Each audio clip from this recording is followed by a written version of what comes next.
अस्सलाम वालेकुम everyone, this is Miya Akbar. Hopes आप सब लोग ठीक होंगे और मेरी वीडियोस आपको पसंद आ रही होंगी।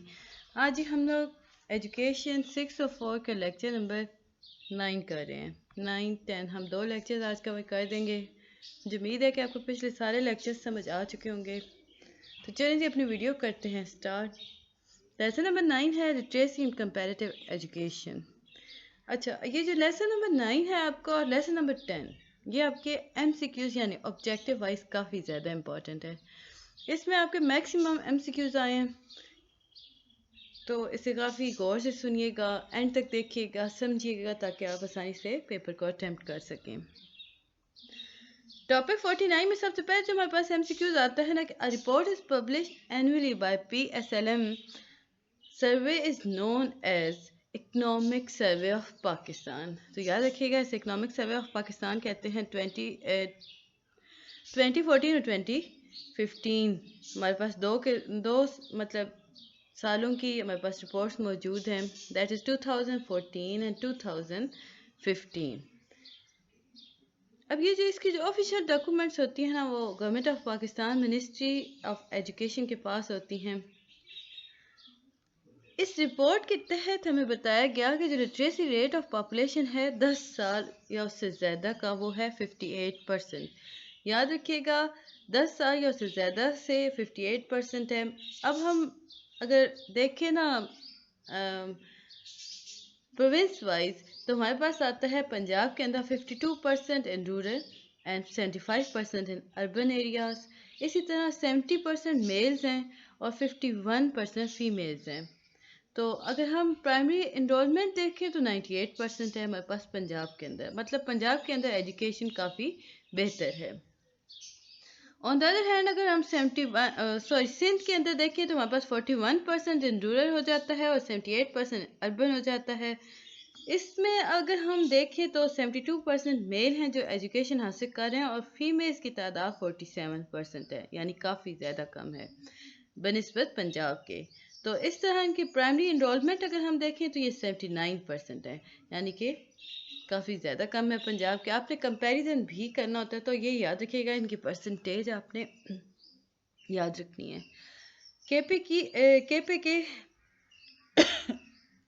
KPK के अंदर हमारे पास आता है जी 50% रूरल हो गया, 65% अर्बन एरियाज़ के अंदर आ जाता है। 72% इसमें मेल्स हैं, यानी कि 72 सिंध के भी मेल्स हैं और KPK के भी, और 37% फीमेल हैं। सिंध की निस्बत KPK के अंदर फीमेल्स काफ़ी कम हैं। 89% प्राइमरी इनरोलमेंट है। अब इसकी जो प्राइमरी इनरोलमेंट है ये काफ़ी हाई है सिंध से। अब हम आगे बढ़ते हैं, हमारे पास बलूचिस्तान आता है। इसमें हमारे पास 40% हमारे पास रूरल एरियाज़ के अंदर आ रहे होते हैं और 62% अर्बन एरियाज़ के अंदर आ रहे होते हैं। 65% इसमें मेल्स हैं और 23% फीमेल्स हैं।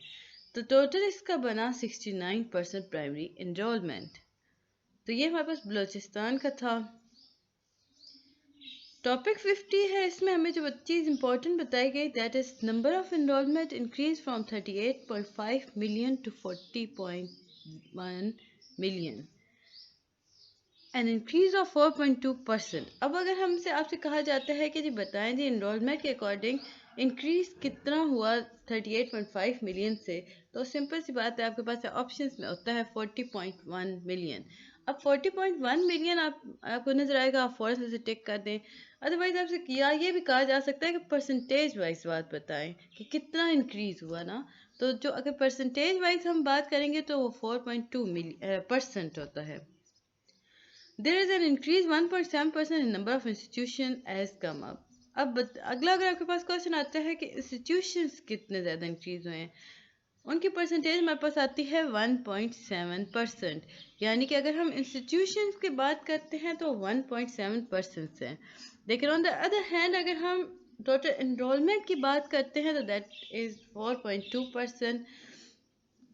अब अगर इंस्टीट्यूशन इंक्रीज हो रहे हैं, एनरोलमेंट ज़्यादा हो रही है, तो टीचर्स भी बेसिकली ज़्यादा होंगी। तो टीचर्स जो हैं हमारे पास वो 2.1% इंक्रीज शो करती हैं। अब अगर हम देखते हैं कि इंक्रीज इन एनरोलमेंट की अगर हम बात करते हैं तो प्री स्कूल हमारे पास कुछ भी नहीं है। प्राइमरी स्कूल में भी हमारे पास 0% है। मिडिल स्कूल हमारे पास 6.74% है। सेकेंडरी एजुकेशन आपके पास कितनी है जी? 4.56। Increase in higher secondary education 8.40। ये आपको याद रखना होगा, अदरवाइज इसमें और इतना कुछ भी नहीं होता, खाली ये नंबरिंग होती है और ये आपको आनी चाहिए। अब यूनिट ऑफ एनालिसिस हमारे पास आता है टॉपिक 51। कंपैरिजन का यूनिट है जी। हम यूनिट ऑफ कंपैरिजन को कहते हैं यूनिट ऑफ एनालिसिस। तो ये आपके एमसीक्यूज में बहुत बार आया था और बच्चे इसमें अमूमन मिस्टेक कर रहे थे। कंपैरिजन ही को एनालिसिस कहा जाता है। कंपैरेटिव यूनिट एनालिसिस की अगर हम बात करते हैं तो सबसे पहले हमारे पास आता है place, then system, terms, race, class and gender. बस आपके लिए काफ़ी है कि आपने 4-5 ही लिखने होते हैं, इतना ज़्यादा आपके पास वहाँ टाइम नहीं होता।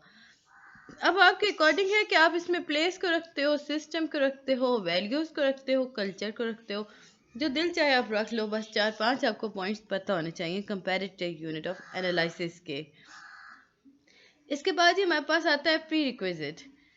अब प्री रिक्विजिट यानी पहले से तैयार कैसे हम किसी चीज़ को कर सकते हैं फॉर एनालाइजिंग या कंपैरिजन।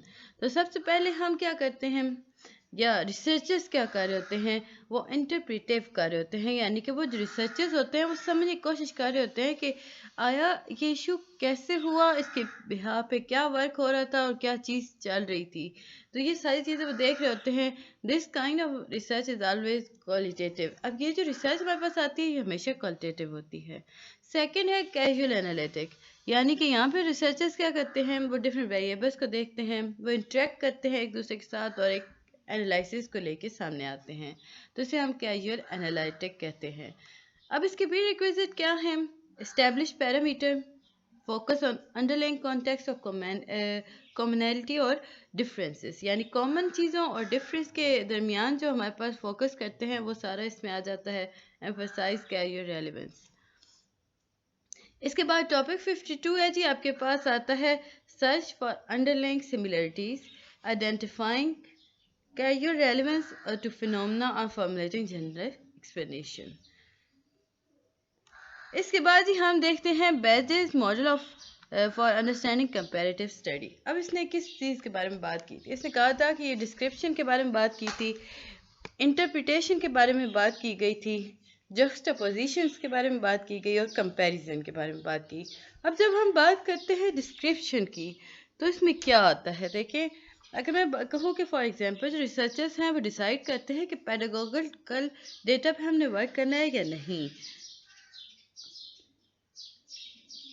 अब जो रिसर्चर होता है वो देखता है कि टीचर से पता करे कि वो टीचिंग क्या कर रही है, उसने किस तरह डेटा कलेक्ट किया, वो किस तरह बच्चों को ये सारा क्लियर करा रही है कॉन्सेप्ट। इंटरप्रिटेशन की अगर हम बात करते हैं तो हमारे पास आता है कि जो रिसर्चर्स हैं वो इंटरेस्टेड होते हैं कि historical, political, economic, social context क्या है जिसके अकॉर्डिंग वो सोसाइटी एम्बेडेड है या स्कूल एम्बेडेड है। जक्सटापोजिशन, इसमें रिसर्चर्स जो होते हैं वो इस्टेब्लिश करते हैं सिमिलरिटीज़ को और डिफरेंसेस को बिटवीन टू कंट्रीज़। याद रखिए जक्सटापोजिशन के अंदर रिसर्चर्स जो होते हैं वो इस्टेब्लिश करते हैं similarities, difference among the two countries. और कंपैरिजन जैसे कि नाम ही से ज़ाहिर यानी वो कंपेयर करते हैं कि क्या चीज़ सिमिलर थी और क्या डिफरेंस था और फिर उसके अकॉर्डिंग काम करते हैं। अब हम आगे जब फर्दर बढ़ते हैं तो हमारे सामने एक अप्रोच आती है that is called 3 dimension approach. अब ये किसने दिया था? इसने ब्रे और थॉमस थे ना, दो आदमी थे, इन्होंने कंपैरेटिव एजुकेशन रिसर्चर्स थे, इन्होंने वर्क किया और इन्होंने एक अप्रोच हमारे सामने लाई दैट इज़ का 3 डायमेंशन अप्रोच। अब इसमें होगा क्या? इसमें जियोग्राफिकल लोकेशन के बारे में बताया गया कि वर्ल्ड रीजन क्या है, या यूँ समझ लें कॉन्टिनेंट्स क्या हैं, कंट्रीज़ को लेके चला गया, स्टेट प्रोविंस को आइडेंटिफाई किया गया, डिस्ट्रिक्ट्स को किया गया, स्कूल्स को किया गया। अगर हम बात करते हैं नॉन लोकेशनल डेमोग्राफिक के बारे में, तो नॉन लोकेशनल डेमोग्राफिक जो है वो है, उसमें आता है ethnic group, age group, religious group, gender group और बाकी सारे ग्रुप। अगर एस्पेक्ट्स ऑफ एजुकेशन और सोसाइटी देखा जाए ना तो करिकुलम हो गया, टीचिंग मेथड हो गया, एजुकेशन फाइनेंस हो गया, मैनेजमेंट स्ट्रक्चर्स हो गए।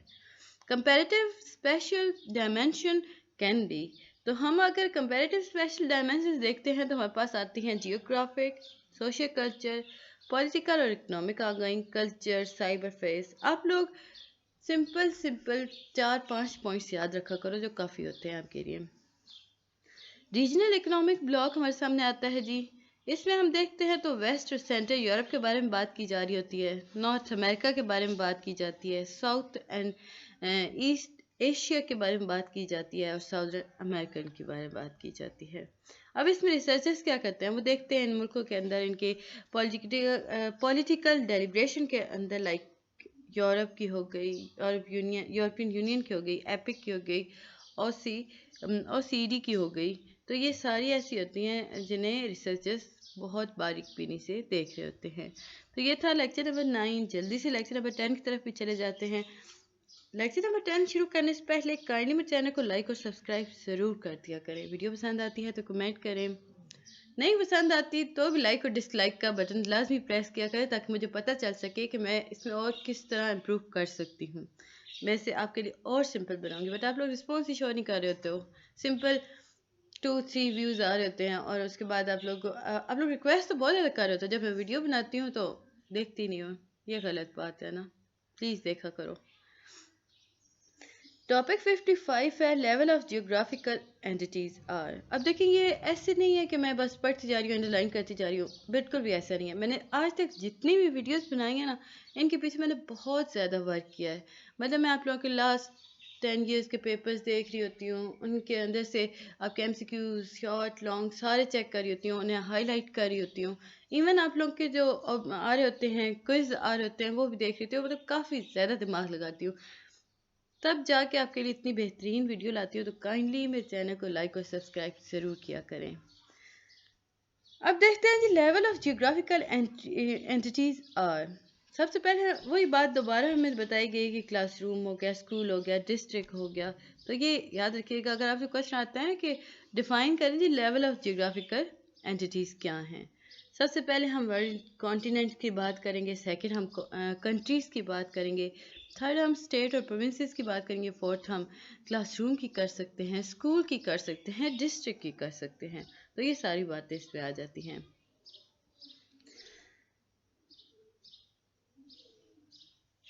अब जो मैक्रो लेवल है, अलाइड मैक्रो लेवल, तो ये वो किस चीज़ पे या किस कॉन्टिनेंट पे फोकस करता है। तो हम आपसे क्वेश्चन आता है कि define what do you mean by allied macro level work. तो आप बताओगे अलाइड माइक्रो लेवल में ना क्या होता है, मुख्तलिफ जो कंट्रीज होती हैं ना वो मर्ज कर दी जाती हैं एक दूसरे के साथ एक रीजन के अंदर। अब रिसर्चर्स क्या करते हैं, उन्हें रीजनल रिसर्च कर रहे होते हैं उन पर, वो जो मर्ज कंट्रीज होती हैं रीजन के अंदर, तो उन्हें उन पर वो वर्क कर रहे होते हैं। तो इस सारे प्रोसेस को हम कहते हैं अलाइड मैक्रो लेवल। अब जो अलाइड मैक्रो लेवल है ना वो फोकस करता है कॉन्टिनेंट पर instead of Africa, south America, Asia, और डायरेक्ट कॉन्टिनेंट्स पर काम कर रहे होते हैं क्योंकि उसने मर्ज किए होते हैं उन सबको। Example of region as unit of comparative देखें तो कंपैरिजन के अंदर अगर हम देखें ना तो 3 रीजन बनाए गए, क्योंकि मैंने सारी लाइट नहीं किया क्योंकि हम लोग पिछले लेक्चर में से देख चुके थे। यूरोपियन यूनियन, नाफ्ता और एपिक। नाफ्ता क्या है, एब्रीवेशन है जी नाफ्ता। नाफ्ता का मतलब होता है north American free trade agreement, north American free trade agreement. और इसके 3 मेंबर हैं, 3 मेंबर्स होते हैं, EU हेड 28। अब यहाँ पे आपके पास एक आता है कि 3 मेंबर्स कौन कौन से हैं। फर्स्ट है जी इसके पास EU, फिर इसके पास एपिक भी है, और इसके पास एशियन पैसिफिक रीजन के अंदर जितनी भी चीज़ें आ रही थी वो सारी चीज़ें इसमें ऐड हो जाती हैं। अब नाफ्ता के अंदर कितने लोग होते हैं, 3 मेंबर्स हैं जी। EU के अंदर कितने होते हैं, 28। एपिक, अब एपिक क्या है, epic stand for Asia Pacific economic corporation. याद रखें, epic stand for Asia Pacific economic corporation, और इसके अंदर 21 मेंबर्स होते हैं। और ये जो 21 मेंबर्स होते हैं ना, इनके अलावा भी इसमें एशिया पैसिफिक रीजन से बाहर बाहर जितने आ जाते हैं वो सारे ऐड कर दिए जाते हैं एपिक के अंदर। अब जी टॉपिक 57 है आपके पास, चैलेंजेस इन रिलीजन रिसर्च।